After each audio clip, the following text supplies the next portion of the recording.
180!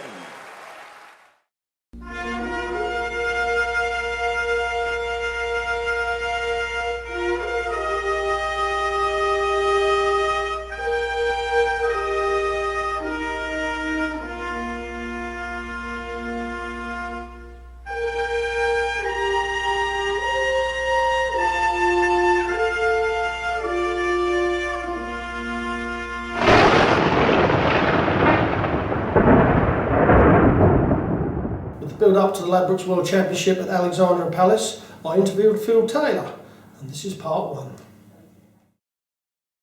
Well, Phil, thanks for joining us and talking about darts. It's going to be about your career and from the start. And we're going to start with the rivals when you first come into the game. Now, obviously, Eric, although he really was your mentor at the time, he was also one of your biggest rivals, wasn't he? Yeah, he was world number one then. Obviously 5 times world champion. He was the big name along with John Lowe and Jockey and Big Cliff and whatnot. Keith Deller was on the circuit then, he was another player.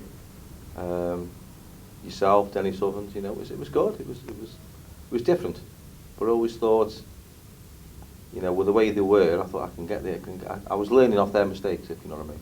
Was you always, even back then, confident? I mean, I met you, I think it was in '88 in Moncton when you beat Bob Allison 4-0 in the final. Canada. Yeah, Moncton in Canada. You know, even from back then, did you always have that bloody mindedness that you were going to be the best? You had it inside you that you knew you had what it took? Main thing I wanted to do was earn a living, because everything was about buying stuff for the house and the kids. You know, I think he did me a favour starting late at 30 years old. I had a family to look after. We had 2 or 3 kids then, and it was good because everything, when we moved in this little terraced house, we paid £7,500 for it, and everything was given to us, second-hand furniture, you know, like you do, blankets on the bed, and you know, just a bath, no shower, and so you know, towels that were given to us. So we went through the house. It was exciting for me because I was always thinking, if I get through this round, I'm on 50 quid, so then I can buy some saucepans. If I get through the next round, I'm on £100, so then I can buy some saucepans and some towels. You know, then it was a great motivator for me. Yeah. Plus, I was doing 3 jobs as well, so and I didn't want to do 3 jobs anymore.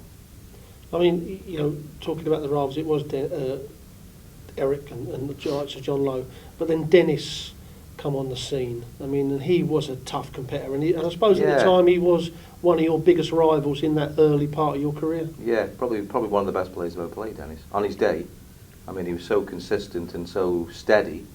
You know, his first start, he'd be bumping, and you're thinking, here we go, we've got a game on here. You know, you could always tell with Dennis when he first started. Yeah, but it was about it. It was weird, because at the time, I was winning everything, and everybody wanted me to lose. And then when Dennis took over, started winning everything, they were coming to me, players, come on, Phil, you can beat him, you can beat him. Get hold on, you wanted me to lose not long ago. But, you know, once I think players get the measure of somebody, then, you know, you're okay then. You know, I could deal with it then. Yeah, I mean, at the time, you know, obviously I was one of your biggest competitors as well. You know, Peter Everson, Alan Warriner.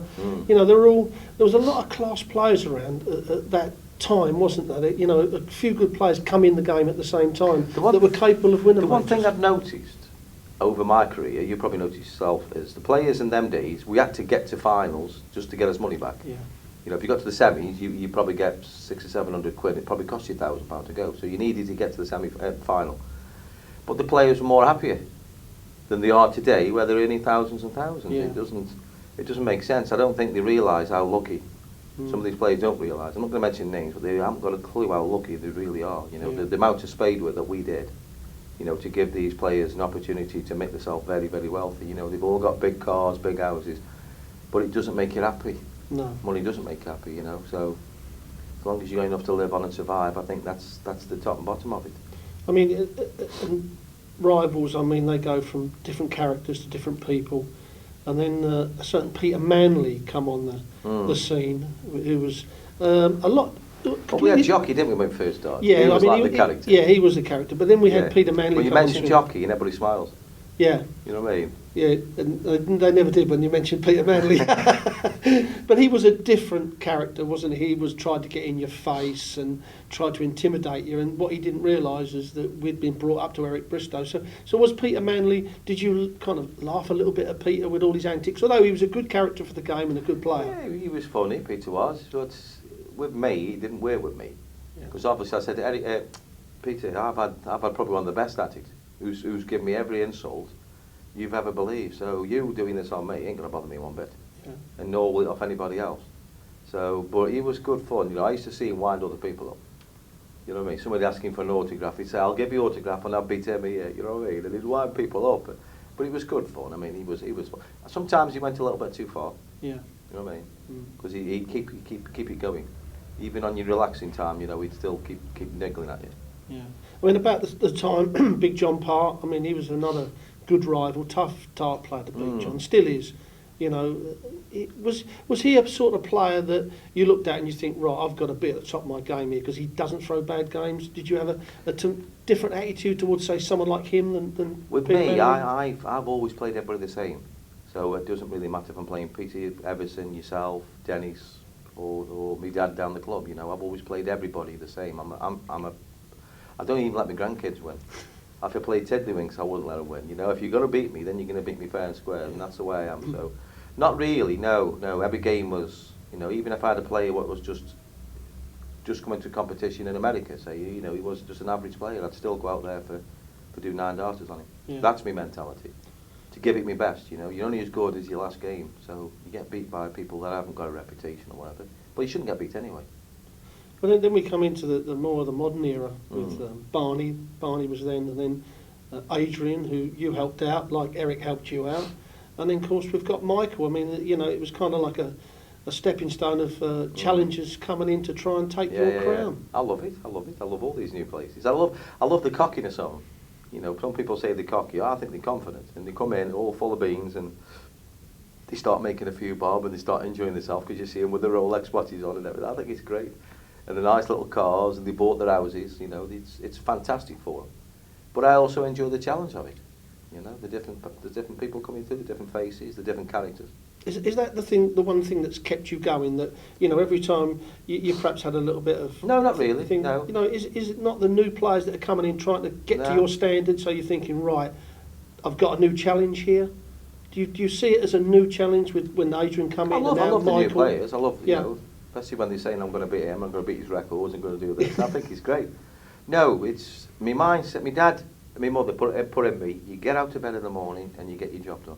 No matter if you got 1, 2, 3, you get up, you do your job, you turn up on time and you do everything properly. That's my mindset. So when Barry said, will you do another 5 years? You know, Sky have signed, yeah, okay, I'll do 5 years and I'll do it the best I can. Not just for Barry, but also the people that endorse me and sponsor me. You know what I mean? I don't think it's fair that if I was to turn up, there's times in the past where I've phoned Edward Lowy or Richard and said, look, I'm sorry I lost that. And he'll say, no, don't be sorry. I say, yes, because I didn't prepare properly. And I think that's unfair for a company to put money behind me, you know, give me every effort, you know, every help they can.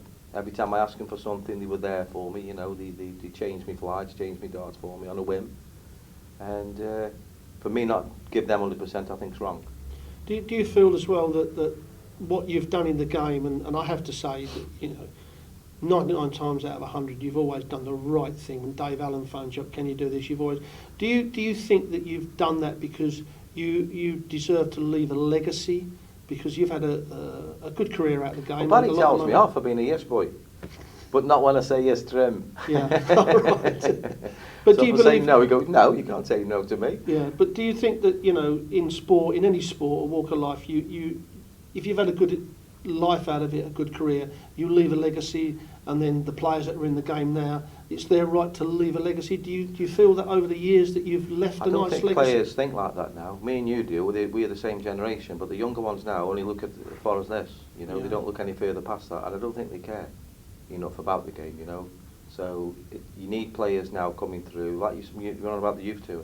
The players coming through, being educated. This is right. This is wrong, and you know, sit down with them, give them a couple of days with yourself or Barry or whatever, and teach them how to talk properly, you know, how to do interviews properly. We were going to do that at one time. I don't know why we haven't done it. and learn them how to talk to the press properly, Yeah. you know, like footballers would, to get that image up a little bit more as well. Well, then we're I going to would love move the on. game to carry on though. It does worry me a little bit, I'll be honest. People Yeah. keep asking me this, what's going to happen when you retire? And my answer is I don't know. You know, what's going to happen? I don't know whether it'll fall apart or it'll get bigger. You know, it might get bigger when I retire. I don't know, see. You know, it's only time will tell. Well, it'll certainly be a void when you do eventually retire. Well, it's going to happen. I mean, of course it is. Yeah. You know, some people run me down. I'll say, well, make the most while I'm here because you'll miss me when I'm gone. Yeah. You know, it was the same when I had the pub. People, you know, always know who's not the landlords. But then when I left, I went, buy it back, Phil. We miss you. You know, it's not the same without you. Well, I know. But unfortunately, that's it now. I've moved on.